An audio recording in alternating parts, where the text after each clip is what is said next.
In this podcast, we will be interviewing Coby Michael, author of The Poison Path Herbal, Baneful Herbs, Medicinal Nightshades, and Ritual Entheogens. Hello, Coby. It's nice to have you here. Yeah, nice to be here. Thank you guys for having me. Great. So, as for the title, I guess the first thing that should be asked is, the Poison Path Herbal. What exactly is the Poison Path? The Poison Path is a community. It is a way of working. It is kind of a recent conglomeration of different esoteric, occult, magical practices. It's within the umbrella of the study of ethnobotany and ceremonial herbs, but the Poison Path in particular is more focused on the herbs traditionally associated with witches, witchcraft, such as the nightshades, particularly for their entheogenic use or their use for altering consciousness. I see. And how does the Poison Path apply to modern magical practice? Well, we look at a lot of these different plants just by looking at their history and folklore alone. A lot of them have a really prevalent place in kind of the pre-modern magical lore. A lot of ancient magical practices were kind of a combination of this entheogenic or psychedelic sacrament combined with ritual and incantation and things like that. So when we look at the history of magic and history of witchcraft, it's almost developing simultaneously with the history of a lot of these plants, mandrake, wolfsbane. They're connected to a lot of the spirits and the energies that we typically associate with doing some of the more occult practices. So they serve as connection points. They serve as kind of containers for a lot of the witch lore. Okay, thank you. I'm curious, actually. I suppose that you are in some of these practices ingesting these plants. Is that correct? Yeah, that's correct.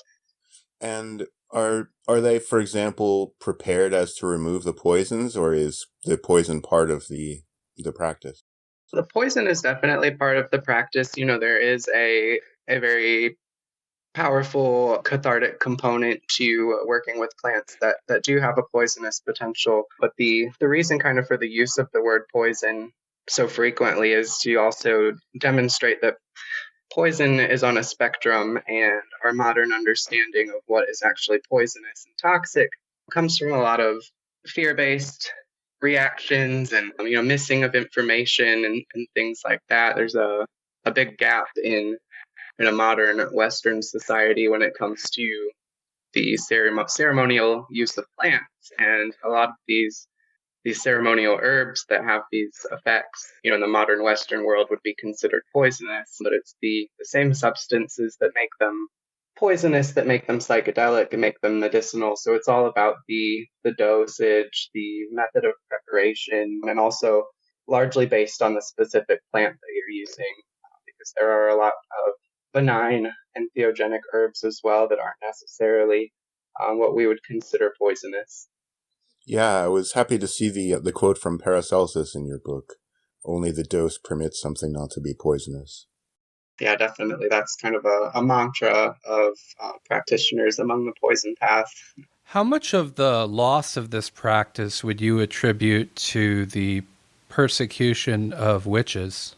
I think at this time period, the church, the inquisitors, more rational, educated physicians and things, they sort of had multiple threats that they were going after. So women, indigent people, people on the outskirts of society, things like that. But they were also kind of aiming their target at traditional medicine, folk medicine, and things that would have been used by the common people to sort of try and demonize or smear campaign against these traditional cures that have been part of culture for such a long time. Then when we have the institution of the church and church-sanctioned medicine and things like that, we start to see a lot of these traditional practices kind of being looked down at. So the witch trials were not just a kind of a war against women and people that thought differently and things like that, but also against natural medicine. It was one of the early kind of war on drugs. So, in a sense, you would say that it was kind of a multifaceted attack that was, in a sense, under the rubric of fighting witchcraft, or under in the guise of fighting witchcraft. Yeah, definitely. It made it easy to kind of kill multiple birds with one large stone with the witch trials. So there were a number of different groups of people that were subject to that for various different reasons to kind of eradicate them. I believe it was Ray that told me many years ago that in the witch trials, if a judge were to find someone guilty of witchery, the judge would inherit their property. Yeah, I've heard that as well. I think that was a fairly common thing that often, these people in the legal field, or whether it was the accusers or the judge or someone on the other end, was definitely getting a financial benefit or kickback from this for sure. Yeah, it's interesting looking at history, even like the trials of the Knights Templar. It seems that it is often the case that there were ulterior motives, and we look back and think, oh, people had these beliefs, they were locked into these superstitions. But the truth is, a lot of people were just taking advantage of these professed beliefs, or these superstitions that exist among some people, or people pretended to believe these things to wage war against other people. Yeah, definitely. The church has always been good at instilling fear in people for various purposes, and the Knights Templar are a really good example with that, and the Cathars and Waldensians and different early Christian groups. We see that before the witch trials, before the witch's ointment, these people were also accused of, similar nocturnal sabbats, and also using what's called the heretic's ointment, which was, a similar precursor to the witch's flying ointment. But that's where the baby fat actually originates, and it was more of an accusation of cannibalism that was applied to different groups of people by those in power. Well, that's interesting, because I've heard that was actually an accusation made against Christians early in the history of the Roman Empire. Yeah, it's been an accusation towards Christians, towards Jews, towards pagans. At one point in history, it seems like every group has accused one another of cannibalism, infanticide. It reminds me of the play The Crucible by Arthur Miller, where, in some sense, what the witchcraft really was the power of accusing someone of witchcraft. Like, the magic spell was saying that someone was a witch, and everyone was afraid of the magic of the accusation, so that people who probably didn't actually believe in witchcraft would say, well, no, I'm not the witch. He's the witch. Yeah, definitely. Even sort of a weird power trip in being able to accuse their enemies or various different reasons. Right. That brings to mind Grant Morrison talking about that the most powerful sigils in the world are corporate logos. I could definitely relate to that and believe that. I think the more that something is seen and used and kind of worked into the collective mind, the more powerful it becomes. So with my plant spirit glyphs that I use, which are basic sigils that represent these plant spirits and their energy, they're meant to be used by hopefully as many individuals as possible, and keep kind of reinforcing that connection between the association with the plant and the actual energy and spirit that we're working with. Now that you've brought that up, I'm interested about this division into Saturn, Venus, and Mercury. Could you talk about that a little? Yeah, definitely. So after editing and kind of moving things around and the way that the book is laid out, I would have maybe done it slightly differently looking back on it, but the triune categorization, the three parts of Saturn, Mercury, and Venus kind of came together after I had done a lot of my research on the different correspondences, folklore, things like that connected to these herbs. I started to notice a pattern, and it seemed that, while all poisonous plants are technically considered to be under the rulership of Saturn, we see a lot of other elements coming out in the plants as well. Plant spirits have diverse characteristics and personalities, and so they're not just manifesting as one thing. But with this, we sort of see it acts as kind of a container for some of those magical practices that are not the most ancient, but they've changed over time so many times, but they're those practices that are most associated with witchcraft. So we have Saturn, which represents kind of the witch father, the horned god, darker workings, Saturnian workings, things like that. And then we have Mercury, which is it's kind of the go-between messenger, combination of light and dark. He kind of represents the more mercurial aspect of the horned god, or what we would think of as the folkloric devil or the adversary in nature. So different rituals of spirit flight and communication with different realms, travel, things like that would be under the rulership of Mercury. And then we have Venus, which obviously on the surface, aphrodisiac is going to be a big part of traditional or ancient witchcraft practices. And when we look at that, these aphrodisiac practices were often the result of various entheogenic poisonous plants like mandrake, poppy, hopia, these psychedelic love potions. So within each kind of planetary container, there's a diverse collection of practices kind of represented by the individual plant spirits. So the spirits within plants within each category aren't necessarily confined to that specific planetary rulership, but it's more so to kind of represent the different currents of energy that we're working with.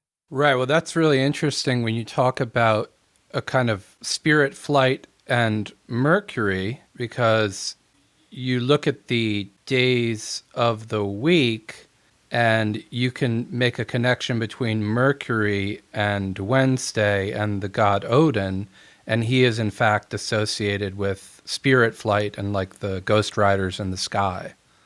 Yeah, definitely. There's a number of different spirits or gods or figures that kind of share similar properties, and within these three categories, they're often some of the most important figures to whatever that particular tradition is. I'm still working my way through the book, and I have to tell you, I'm really excited about it. I find the history just absolutely fascinating. I'm sure that, let me see, you discussed the Amanita muscaria mushroom in here somewhere?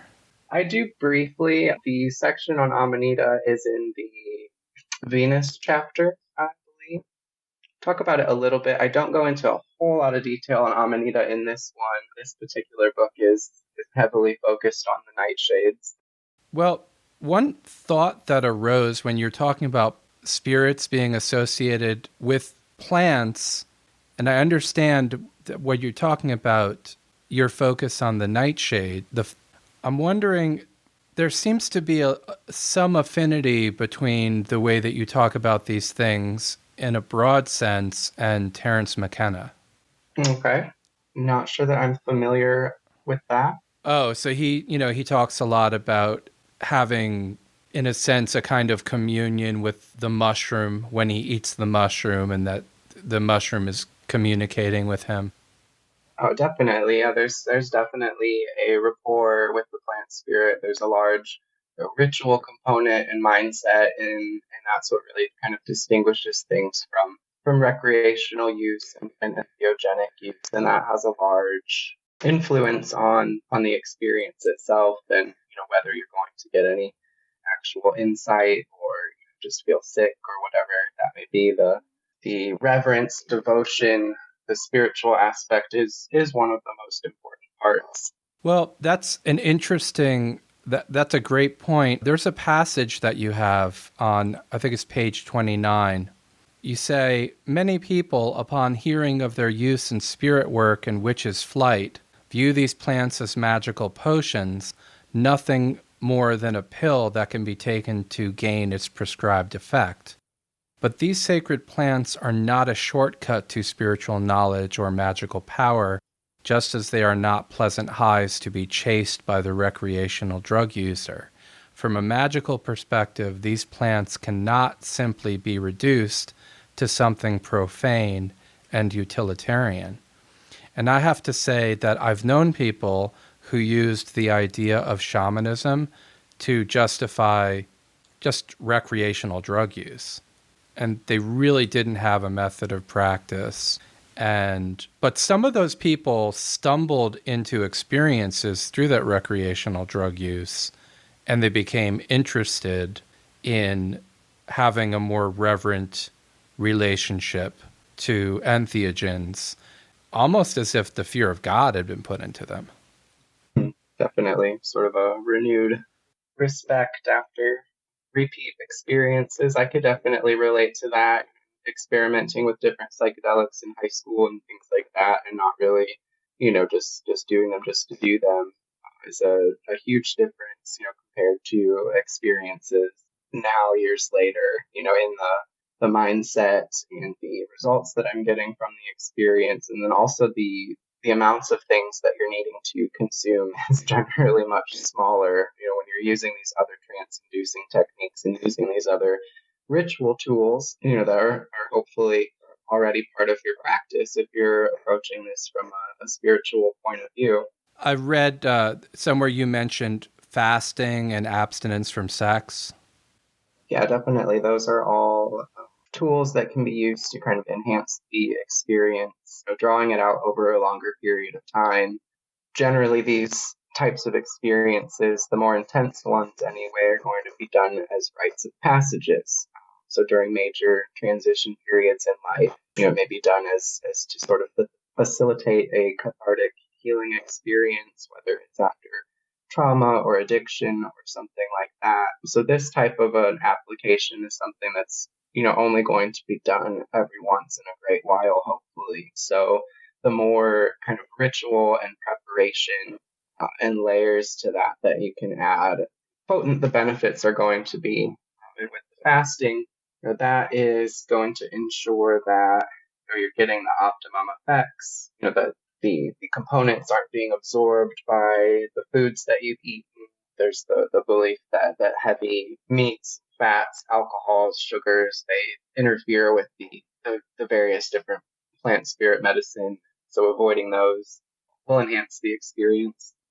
I really appreciate the approach that you're taking, especially as kind of described in the passage that Ray quoted earlier. I find it extremely interesting that in the case of, for example, entheogens, that you find it in one mind creating the most amazing and life-changing event for a person, and in another mind, it's a kind of booster shot that makes watching a rerun of Predator on TV kind of a little bit more interesting of an affair. I really find that difference interesting, and it seems like you're on the good side of that divide. Yeah, well, thank you for noticing. And I've always, the spiritual esoteric side of it was always what drew my interest. First of all, I came to it from the practice of witchcraft and folk magic and using herbs and spell work and things like that. So I was very interested in the correspondences, getting to know the spirits, getting to know the different potential uses based on how other groups of people have used these different plants. So that first half of the book, that's a lot of that information, and that information I feel like gives people kind of an introduction or sort of a sense of the plant that they're working with. That way they have maybe a more diverse vocabulary, when they're working with the plant spirit. They have more different things to draw from. And it wasn't until later on, wanting to really create these different formulas and teach people and things like that I had to really, really delve into, the chemical side of it, beyond just knowing what the alkaloids were and what their names were and things like that, but actually understanding, how they work and how to extract them. And it is kind of a slippery slope, because you want to remain rooted in that spiritual kind of a mindset, and that you're working with something magical or something that's very special and sacred. But then you also kind of need this more practical, mathematical, chemical information too, to make sure that, one, you don't hurt yourself, and two, that you're able to make something that's going to be effective. So kind of balancing those two in that, needing to have this understanding, but then also keeping in the back of your mind that it is coming from a spiritual place and not kind of reducing the plants to their chemicals, because it's talking about using plants entheogenically or using plants for ritual. The physical chemical component is just one part of what actually creates the effect. It's a synergy of you, the plant spirit, the environment, all of these different energies, as well as other components of the plant, all kind of working together to create a cohesive experience. And, if you were to isolate and extract pure alkaloids from, the datura plant or deadly nightshade and try and take, pure scopolamine or something like that, you're going to have probably not a very good experience, because you've removed that vital part of it, that part of it that's alive is no longer there. You're reminding me of these accounts of pharmaceutical corporations sending people to the Amazon to learn from various tribes about the medicines that they use, and then they go back and give reports, and then they take the plant and distill some new drug from the plant. And you think that there'd be something lost there in that process? Yeah, they're taking these plants from their native home and taking them spiritual ceremonial use back to sterile modern Western society, and then they're isolating specific chemicals and stripping everything else away to use them in pharmaceutical medication. So perfect example would be things like cocaine and heroin, and even nicotine.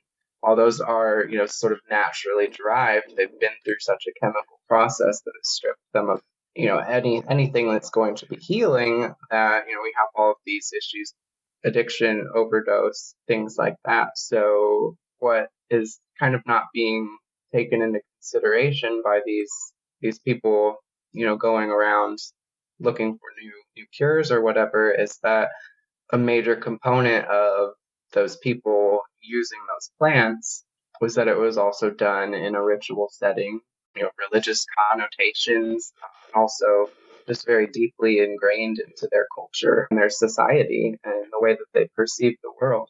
So we're losing all of that when we, do things like that. Yeah, you briefly mentioned the iboga plant early on in the book, and what you're talking about reminds me of how some people in Europe who have problems with addiction to heroin, for example, have actually gone to Gabon, Africa, and participated in a ceremony with the Bwiti tribe, and I guess they ingest the iboga plant, and through that ceremonial process, there's actually a really remarkable recovery rate, people overcoming their addiction to opioids. Yeah, it's amazing, and hopefully, people will see the merit in that, and will start looking more into these different ayahuasca ceremonies and things like that, and different treatment for various different ailments, from addiction to depression, anxiety, trauma. All of that can be treated by this type of plant spirit medicine, because it is definitely a mental, emotional, spiritual experience all wrapped into one. I have two things to get your opinion about. On your idea of kind of just isolating one, specific compound in a plant, I've noticed that I'm not a regular cannabis user, but I did notice when actually smoking cannabis and then smoking an isolated cannabinoid from a cannabis, that the effects were very different. And the isolated cannabinoid, it was a very attenuated experience. I didn't feel like I could gain as much from the experience. And it seems like maybe in some cases that's actually a sort of, it's not so much on the spiritual side, but more on the chemistry side, that you need all of the sorts of combinations of chemicals that the plant provides together in order to get the most of it. What do you think of that? Yeah, that's absolutely correct. And cannabis is an example. All the different terpenes and CBA, CBD, THC, all of those, kind of working together to provide the most optimum, medicinal effects. Right. And then the other thing, you kind of talked about a divide of this scientific side of chemistry and math and extracting compounds, and then the other side that's spiritual. And I feel like there's something interesting there because, I've met quite a many science-minded type people who, when I asked them, kind of what their view of reality was, it was a very simple answer. It was that it's all chemical reactions. And that to me doesn't, for example, capture the love that I have for my children. We would call it a kind of flatland answer. And what is missing, well, there's a whole bunch missing because of that sort of reductionist approach. But what you said with this idea that there's a science side and a spiritual side seems not to be making that reduction. Yeah, totally. And I think one day that when science becomes advanced enough, and we're starting to see it, here and there, that we'll start to realize that all of these physical manifestations, all of the chemical interactions and things like that are all in some way connected to the spiritual side of it, and that they're not really separate, that one often feeds into the other. And, we might not ever understand how or why, but just kind of the recognition that connection is there, I think is super important. Well, at this point, I'd like to recommend the book The Marriage of Sense and Soul by Ken Wilber, because I think he does a great job of dealing with this issue in that book. So have to check that out. There was a passage in your book that I found very interesting, and it got me thinking. You were talking about, hold on one second, let me see if I can find this. We're talking about the use of the entheogenic effects of incense used in temple fumigations, that it's discussed in the Talmud and other Jewish writings, and that the Talmud also talks about ingredients with entheogenic qualities like spikenard, cassia, and myrrh. And yes, it's interesting in the context of the kind of war that was waged against people who were looking at the medicinal, people who were practicing kind of folkloric plant medicine, and the church's persecution of these people, when it seems that there is at least a way of interpreting the history of the Bible itself and that tradition as, there being a commonality there being a similar kind of practice. Yeah, definitely. The earliest roots of Christianity, there are some that theorize, that the roots of that were very entheogenic, going into Judaism and Zoroastrian religions and things like that. A lot of these different groups of people were using these entheogenic incense or other preparations to worship and devotion and things like that. So I think it's common for people to forget that or not know that. When we look through psychedelic spirituality, the history of the use of different psychedelics and things like that, there's a lot of different things that pop up in regard to Christianity and Abrahamic tradition. Books, a psychedelic mystery traditions by Thomas Hatsis is a really good one that kind of unpacks a lot of those different theories, dispels some of the misconceptions, because not all of them are necessarily correct, particularly some of the beliefs regarding Christianity and Amanita muscaria mushroom, things like that. So that's a really great book on the topic. Sounds interesting. That's definitely something I'd like to take a look at, because there's, like the internet just becomes a rumor mill. Yeah, it really does. It does a really nice job of defining entheogen, but also breaking it up into different categories and based on the intention for use, for the means of using it, in that, not all entheogens are going to be the same, nor are they used for the same purposes. So kind of getting some different terminology to distinguish between what the plants are actually capable of, because, we have things like Datura, Deadly Nightshade, and Henbane that are going to have one effect, and then we've got things like Blue Lotus, Lion's Tail, Magic Mushrooms that are going to have a totally different effect. So kind of understanding those different effects and how they influence consciousness, and then translating that into what is the most ideal kind of state of consciousness to be in for XYZ ritual.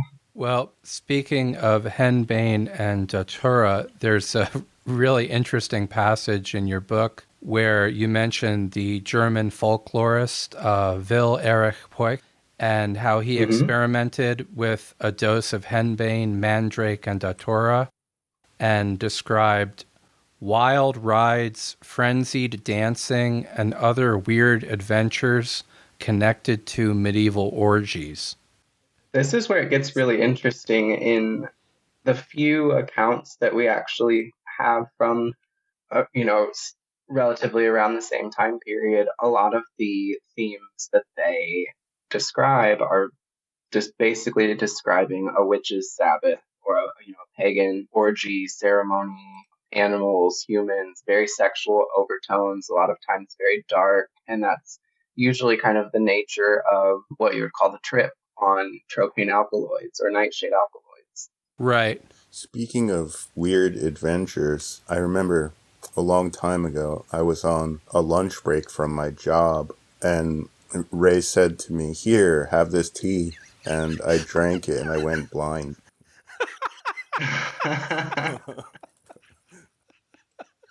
Ray, what was in that tea? Okay, so didn't your brother warn you about that tea? I don't remember. So that tea was made from thorn apple. Oh, okay. Sounds about right. Yeah, we're not complete strangers here. Yeah, that was pretty crazy. I gotta say, I know your brother was not too happy about that. Yeah, neither was my boss. But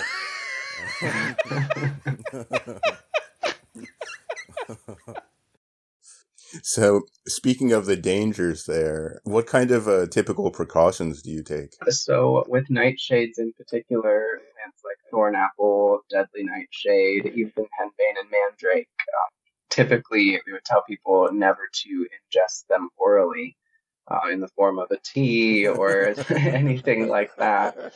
That's one way to get some of the more undesirable side effects.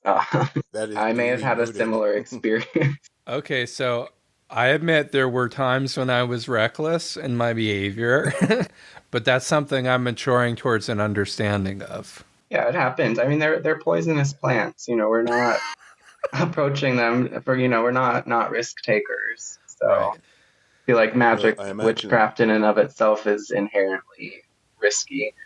Right. is there a body of literature that has survived through, the past to the present, like sort of guiding in the ways of using these plants? If there is, I have not found it. Really, all of what survives regarding kind of the magical entheogenic use of plants like nightshades comes from, inquisitorial files and things like that, a few different reports from physicians, but nothing that's really been written specifically on the topic, and definitely nothing that has been preserved. The lore, the information, recipes, everything is very, very sparse and very, very scattered. And that's kind of what I've tried to remedy with my book, is bringing some of those different things together to show people sort of a starting point, or maybe a standard of working. Hey, if these were used in medicinal preparations for this, and that, we know that they can't be that poisonous. We use them in that way. For example, smoking datura, which has been done for asthma for a long time, is much safer than ingesting it as a tea. So just different things like that wouldn't be written down, or you can only trust what you read on Reddit and Arrowhead so much. So you also want the information to be reputable. But there's really not not an ancient manuscript or anything like that that holds all of this information, partly due to some of it is, or the majority of it is across multiple different cultures. I think the earliest book is by Lewis Lewis in the 19th century, and that was kind of a look at various plants used around the world. He went and investigated them and the peoples that were using them. But it's one of the first books that actually describes the chemical effects of the plants. I noticed vodka is one of the ingredients in the flying ointment. It is. Vodka is also, technically a poison. We're intoxicating ourselves drinking alcohol. So it's just another example of kind of the spectrum of what poison actually is. Right. With the ointment, the vodka acts as kind of a catalyst to facilitate the extraction of tropane alkaloids. It also helps with absorption in skin. A lot of the medicinal preparations containing nightshades were often made in the form of a liniment, which is kind of an ointment / oil. So you're getting the benefits of both carriers with that. What initially got you interested in these plants? Well, I've always been interested in plants. I've always been very close to nature and just always kind of been a plant person ever since I was a little kid. And I think there was just something that clicked one day, when I finally sort of, I think, found the cosmology or the method of working or kind of my type of magical practice. When I finally sort of realized what that was, so just recognizing the sympathy or the connection with what so many of these different plants represent, and they kind of, they represent a lot of the different spirits that I work with, a lot of the more traditional folkloric kind of witchcraft practices, the more pagan roots and things like that, and then also incorporating the Western esotericism. The Poison Path kind of it's almost a mantle or an outfit for my witchcraft as well. Would you describe yourself as an animist? Definitely. Absolutely. Yeah, everything has a spirit, everything has an energy and vibration, consciousness, whether it's an inanimate object or a living thing, everything has that, that little bit of sort of that divine consciousness. And while I think it manifests differently in different beings, I definitely think everything has a spiritual component. Gino lives in Japan, and I've spent some time in Japan, and one of the really attractive features of Japan, one of the interesting are the Shinto temples, because they have that kind of animist spirit. Definitely. I've heard of them. I've never been over there. I'd love to go visit. I'm sure it's a totally other world. Yeah, it sure is. Yeah, definitely. There's been probably animism has been, the most long-lived belief system in Japan. And I think that might actually be not just Japan specific, but other parts of Asia as well. I remember Chogyam Trungpa talking about the native religion of Tibet before Buddhism came in. I wish I could remember the name of it, but I think that it's was Bon as well. Bon. Oh yeah, Bon or Bone, right? Yeah, and that was an animistic religion as well. I think that's one of the things that makes Tibetan Buddhism so far out. So it resonates with people in this. It's like it has that transcendent quality that you get with Vedanta and the idea of chakras and enlightenment, but it's got that spirit, like it's got this quality of these nature spirits. Yeah, absolutely. That totally makes sense. Yeah. In the Shinto shrines, there's a place that's, I guess you could say, it's called the seat for God or something like that. And in the place of where God should reside in the shrine is a mirror. Wow. And you wouldn't see that in a church. And it's kind of interesting because with the influx of Buddhism into the country, the mirror came to take on many different meanings. There is the idea that whatever creature is looking into the mirror, it's revealing the divinity of that creature. But then also, of course, the mirror is a symbol in Buddhism of the mind that simply reflects the empty mind. It's a kind of symbol of enlightenment. So there's a kind of dual religious meaning to the mirror that is found in Shinto shrines here. Yeah, I love that. It definitely still has that transcendent quality, but also kind of that more folkloric, primal. I think there's a lot of heart and soul that goes into animistic practice that you're right, it does. It enriches for sure. I think you find that in some parts of Africa where they are Christian, but they also have their animistic beliefs. Yeah, absolutely. I think that's maybe the one universal truth or universal religion at one point. If we trace everything back far enough, I think we find an animistic and shamanic root. So if there was, one world religion ever at one time, I think it would have been that. While it would have been manifested in various different ways, they all would have shared that in common. There's definitely a reading of the Arthurian myths and the search for the Holy Grail as being kind of understood in the context of both Christianity and animism, a type of syncretism. Yeah, definitely. I feel like there's even like an ancient mushroom story tied to King Arthur, Arthurian myth or something like that. I feel like there's maybe a Amanita muscaria symbol or association wrapped up in that, but I can't think of what it is right now. I think, yeah, that's definitely something worth looking into. I'm very interested in Norse mythology and Teutonic magic, and there seems to be a strong connection between Teutonic peoples and Siberian peoples. And the ancient shamanic traditions and practices of the Siberians are definitely part of the kind of lore, the body of knowledge of Germanic peoples. And since you have that connection, and then you have the way in which they in turn influenced Britain through the invasion and so forth, I think you could definitely find a path from the Arthurian legend to the Siberian tradition. So that doesn't sound very far-fetched at all. Yeah, and talking about the Siberian tradition too, we have the migration also in the other direction, across Alaska and things like that, prehistoric migrations, and so it does seem like that's kind of where the root of a lot of these entheogenic traditions, as far as the Amanita goes.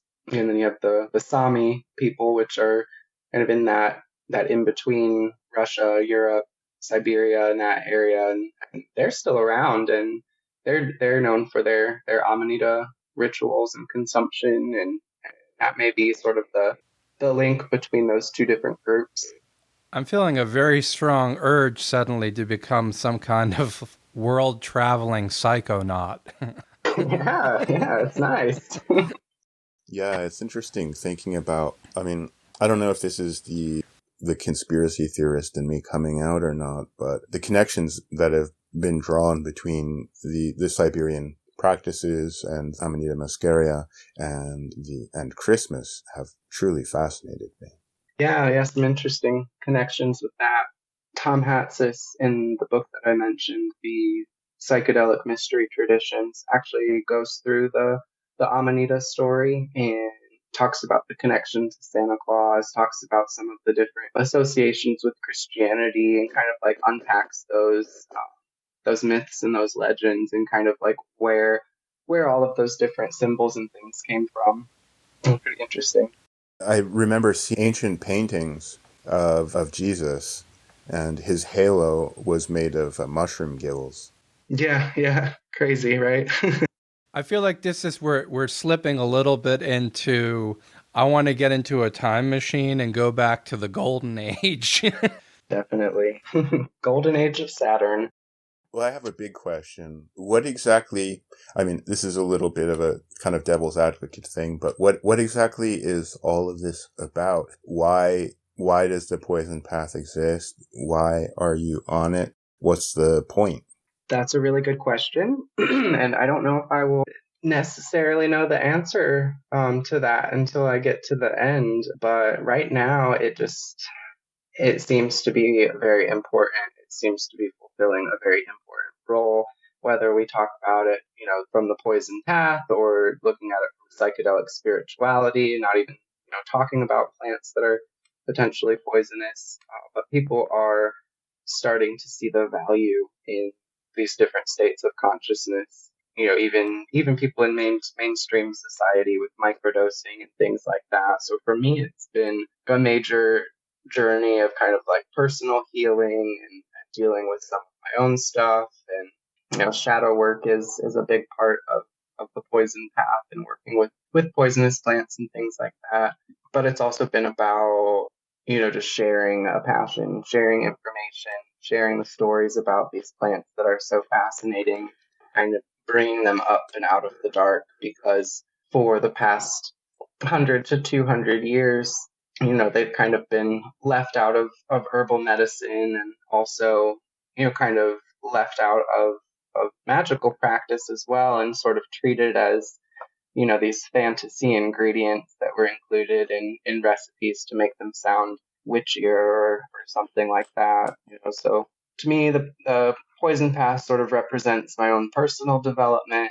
It's also my own personal practice, but it's largely about just helping people to kind of discover their own path and their own healing. And I think with where we're at in the world right now and where we're at as spiritual people, it's just kind of a time that we just really need this plant medicine, and that's why so many people are being drawn to it. So just kind of creating a community and looking at the psychedelic spirituality aspect of everything, but then also, kind of shining a light on the animistic, witchcraft, shamanic aspect of it too.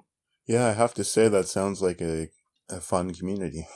Yeah, the community's great. The community is just really amazing. Like, everybody's super nice, and we're all just big plant nerds, and sharing information. And I've got a discussion group on Facebook, the Poisoners Apothecary discussion group, and it's really taken on a life of its own and grown to, I think, 5,000 plus people. But everybody is just very willing to share information, very passionate. So it's just really cool to see people come together like that for something that you're also super passionate about. I also think it's great that you are really I get a sense that you're communing with nature, coming from a civilization that's incredibly alienated from nature. Yeah, absolutely. There's a lot of taboo and unhealthy attachments and different viewpoints that just kind of come from the society that we live in. So working with plants like this, psychedelics and poisonous plants, they are by nature illuminating. They're by nature rebellious. They teach people to think for themselves, and they help to break down a lot of these societal constructs that we have built over the past 2,000 years. And yeah, it's just cool to see these plants that were, ostracized and demonized and given all of these sinister attributes, much like the people that were accused of witchcraft. Or so now witches are kind of using these plants to slowly chip away at some of the trauma and things like that have been gained from being in that type of environment. So in a sense, you could say this is a type of renaissance. Yeah, it definitely is. Some would call it a psychedelic renaissance. Well, I'm really enjoying the book, man, and I wholeheartedly recommend the book to our listeners, and I will definitely read this book cover to cover. Yeah, I would just like to repeat that everyone should go out and buy and read The Poison Path Herbal by Coby Michael. Thank you. Yeah, even if you're, not super interested in poisonous plants, it's just a really interesting collection of plant folklore from a historic standpoint. Great. Well, thank you, Coby. That was great. It was fun and interesting. Yeah, thank you guys for having me and chatting with me about the book and the plants.